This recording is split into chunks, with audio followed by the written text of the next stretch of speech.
Presenting the vicar man. इस कहानी की शुरुआत में हमें एक पुलिस ऑफिसर को दिखाया जाता है जिसका नाम एडवर्ड है। एडवर्ड जब ड्यूटी पर होता है तभी वो देखता है कि चलती गाड़ी से किसी ने डॉल को बाहर फेंक दिया। एडवर्ड उस डॉल को उठाकर उस गाड़ी को रोकता है। उसके अंदर एक बच्ची होती है। वो डॉल उस बच्ची को देता है, लेकिन वो बच्ची एक बार फिर से डॉल को बाहर फेंक देती है। एडवर्ड उस डॉल को उठाने के लिए जाता है और ठीक उसी वक्त उस गाड़ी को जिसके अंदर वो बच्ची है एक ट्रक टक्कर मार देता है, जिससे गाड़ी में आग लग जाती है। ये देखकर एडवर्ड डर जाता है। वो देखता है कि गाड़ी के अंदर जो बच्ची है उसकी आंखों में कोई डर नहीं है, ना ही वो चिल्ला रही है। और अगले पल गाड़ी में ब्लास्ट हो जाता है जिसमें उस बच्ची की मृत्यु हो जाती है। इस घटना के बाद एडवर्ड सदमे में चला जाता है। उसे हर जगह वही बच्ची दिखती है, जिस वजह से बहुत ज्यादा डिप्रेस हो चुका है।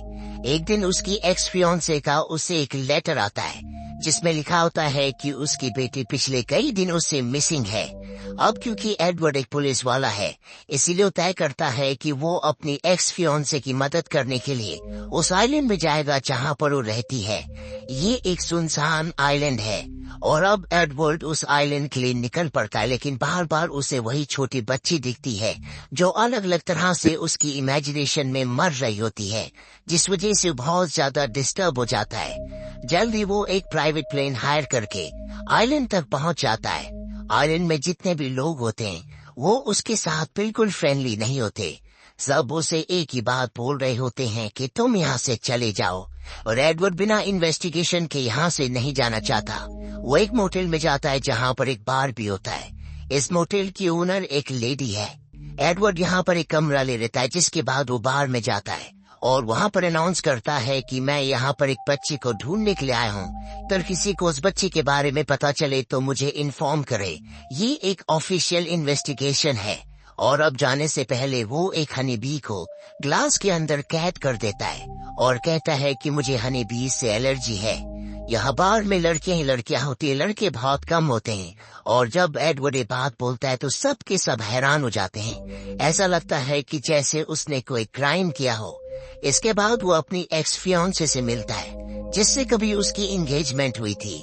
एडवर्ड से कहती है कि मेरी बेटी पिछले कई दिनों से गायब है, तुम्हें किसी भी कीमत पर मेरी बेटी को ढूंढना होगा। इसके बाद एडवर्ड आइलैंड में रहने वाले बहुत सारे लोगों से अपनी एक्स फियांसे की बेटी के बारे में पूछता है। वो सबको उसकी फोटो दिखाता है, पर आइलैंड में रहने वाले लोग कहते हैं कि ये बच्ची इस आइलैंड की नहीं है। हमने इस बच्ची को यहाँ पर कभी नहीं देखा। एडवर्ड को कुछ समझ नहीं आता कि उसकी एक्स फियांसे की बेटी कहाँ गई। दरअसल इस पूरे आइलैंड को एक लेडी कंट्रोल करती है जिसका नाम सिस्टर समरसाइल है। ये सब के सब पेगनिज्म को फॉलो करते हैं, यानी कि इनका जो रिलीजन है उसमें ये अपनी गॉडेस को खुश करने के लिए बहुत सारे रिचुअल्स करते हैं, जो कि आज किसी भी कंट्री में अलाउड नहीं है, जिसमें आग के बीच में कपड़े उतार कर सब के सब खड़े हो जाते हैं। साथ ही ये जीवों को सेक्रीफाइस भी करते हैं। ये किसी की मौत का बुरा नहीं मानते। इनका मानना ये होता है कि मरने के बाद वो इंसान या वो जानवर इसी नेचर में समा जाता है। इस आइलैंड पर बहुत सारी हनी बीज यानी कि मधुमक्खियां हैं, जिसका शहद बेचकर ये सब के सब पैसा कमाते हैं। ये शहद को एक्सपोर्ट करते हैं, लेकिन पिछले कुछ सालों से यहाँ पर शहद का प्रोडक्शन बहुत कम हो गया है। एडवर्ड यहाँ पर एक चीज और नोट करता है कि यहाँ पर फीमेल्स की आबादी बहुत ज्यादा है, जबकि मेल्स यहाँ पर बहुत कम है।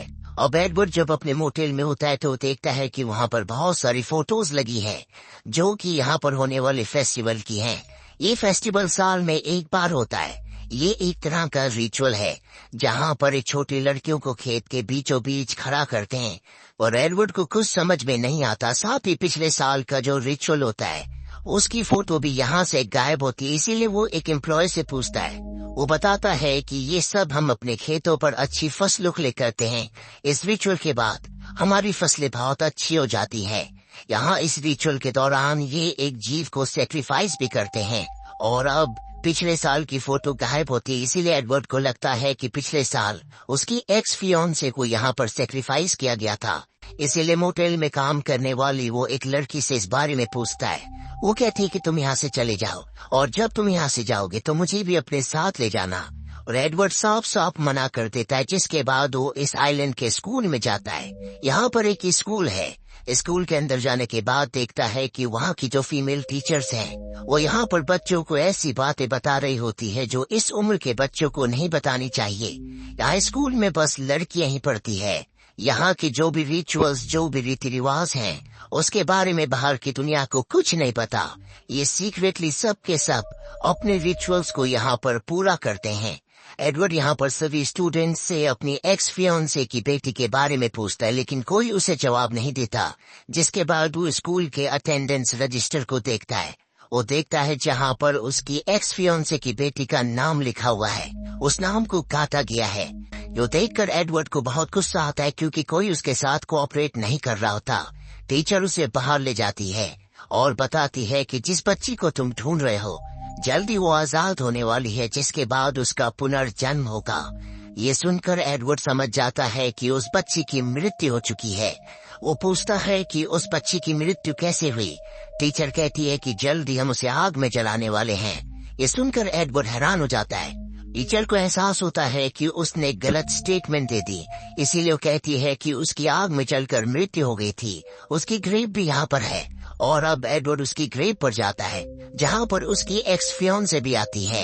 एडवर्ड उस पर बहुत गुस्सा होता है। वो कहता है कि जब तुम्हारी बेटी इस दुनिया में नहीं रही तो तुमने मुझसे झूठ क्यों कहा। उसकी ग्रेव भी यहाँ पर है। उसकी एक्स फियांसे उसे बताती है कि ये सब झूठ है। जो कुछ यहाँ पर किया गया है वो यहाँ की लीडर सिस्टर समरसाइल का किया हुआ है। उसी ने हमारी बेटी को गायब किया है।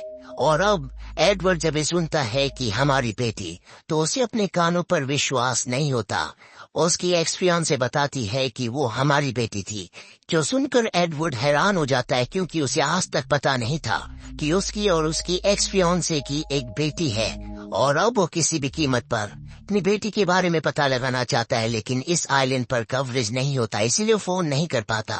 वो पानी के किनारे जाता है जहाँ पर उसका प्लेन है, पर वहाँ पर पायलट का कुछ पता नहीं होता।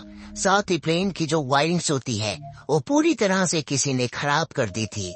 यानी कि इस आइलैंड में रहने वाले लोग ये नहीं चाहते कि कोई यहाँ से बाहर जाए और बाहर की दुनिया को यहाँ के रिचुअल्स के बारे में पता चले, क्योंकि ये सब के सब इलीगल होते हैं। और अब एडवर्ड सिस्टर समरसाइल के पास जाने के लिए निकल पड़ता है। रास्ते में बहुत सारी मधुमक्खियों के छत्ते होते हैं, जिनसे वो डर जाता है। मधुमक्खियां उसके पीछे आती हैं। वो इतना ज्यादा घबरा जाता है कि बेहोश हो जाता है। जब उसे होश आता है तो वो सिस्टर समरसाइल के घर पर होता है, जो यहाँ की लीडर है। और अब वो सिस्टर समरसाइल से मिलता है, जिसे सब लोग ऐसे ट्रीट कर रहे होते हैं कि जैसे वो कोई गॉडेस है। सिस्टर समरसाइल उसे बताती है कि 18th सेंचुरी में मेरी ग्रेट ग्रैंड मदर इंग्लैंड छोड़कर यहाँ पर आ गई थी, क्योंकि इस तरह के रिचुअल्स को वहाँ पर बैन कर दिया गया था। जो भी ये रिचुअल्स करता था उसे सजा दी जाती थी।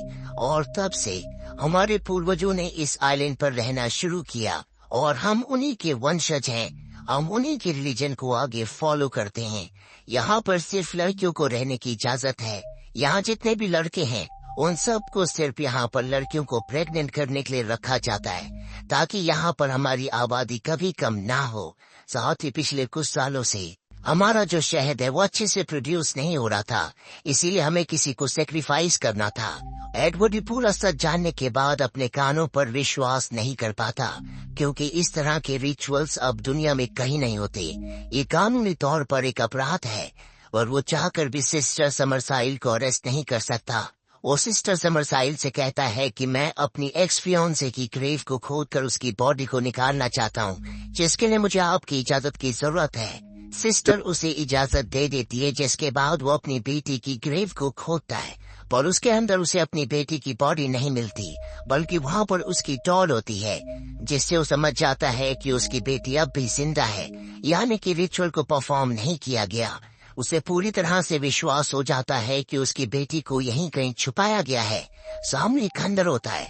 वो उस खंडर के अंदर जाता है, जहाँ पर उसे अपनी बेटी का स्वेटर का टुकड़ा मिलता है। वो समझ जाता है कि उसकी बेटी को यहीं पर कैद करके रखा गया था। यहाँ पर पानी भी होता है। वो पानी के अंदर जाता है ताकि उसे कुछ सबूत मिल सके, लेकिन वहाँ पर उसे कोई सबूत नहीं मिलता। और जब वो पानी से बाहर आने की कोशिश करता है तो बाहर आने का जो रास्ता होता है वो लॉक हो गया होता है, जिस वजह से पूरी रात उसे पानी के अंदर ही रहना पड़ता है। और अगली सुबह वहाँ पर उसकी एक्स फियांसे आ जाती है और वो उसे वहाँ से आजाद करती है। यहाँ पर एडवर्ड को पता चलता है कि आज इस आइलैंड पर फेस्टिवल है जहाँ पर किसी जीव को सेक्रीफाइस किया जाता है। वो समझ जाता है कि उसकी बेटी को उसे जल्द से जल्द बचाना होगा, इसीलिए उस सिस्टर के घर जाता है। डर की तलाशी लेता है, लेकिन वहाँ पर उसे उसकी बेटी नहीं मिलती। इसके बाद वो दूसरे घरों में भी तलाशी लेने के लिए जाता है जहाँ पर सब ने मास्क पहने होते हैं, क्योंकि सब के सब फेस्टिवल में जा रहे हैं। एडवर्ड को पता चलता है कि जिस प्लेन से वो आया था उसे किसी ने पानी में डुबा दिया है, साथ ही पायलट को मार दिया है। उसे पता चलता है कि जिस मोटेल में वो रह रहा है उसकी ओनर ने सब कुछ किया है। वो मोटेल में जाकर ओनर को बहुत बुरी तरह से मारता है और उसका जो फेस्टिवल में जाने के लिए कॉस्ट्यूम होता है, जो कि एक बेयर का यानी कि भालू का है, उस कॉस्ट्यूम को पहनकर वो फेस्टिवल में पहुंच जाता है। पर वो देखकर हैरान होता है कि उस फेस्टिवल में उसकी एक्स फियांसी भी आई है। एडवर्ड उससे पूछता है कि तुम यहाँ पर क्या कर रही हो। वो कहती है कि ये हमारे आइलैंड का रिचुअल है, इसमें मुझे शामिल होना ही था। और जल्दी वो देखता है कि सामने एक बच्ची खड़ी है और ये बच्ची और कोई नहीं बल्कि उसी की बच्ची होती है, जिसे देखकर वो खुश हो जाता है, भागकर उसके पास जाता है और उसे लेकर भागने लगता है। और तभी उसकी बेटी उससे अपना हाथ छुड़ाकर उस तरफ भागती है जहाँ पर उसकी मॉम और सिस्टर समरसाइल और आइलैंड के दूसरे लोग होते हैं। एडवर्ड को कुछ समझ में नहीं आता और अब सिस्टर समरसाइल उसे बताती है कि ये सब का सब तुम्हारे लिए एक ट्रैप था जिसमें अब तुम फंस चुके हो। दरअसल उसकी एक्स फियांसे भी इन सब के साथ मिली हुई होती है। वो एडवर्ड को बताती है कि जब तुमने मुझे डेट करना शुरू किया था उसी वक्त हमने तुम्हारा नसीब लिख दिया था।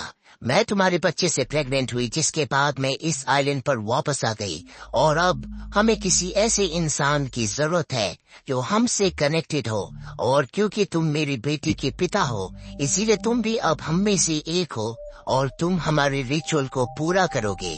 साथ ही एडवर्ड को पता चलता है कि उसकी एक्स फियांसे सिस्टर समरसाइल की ही बेटी है।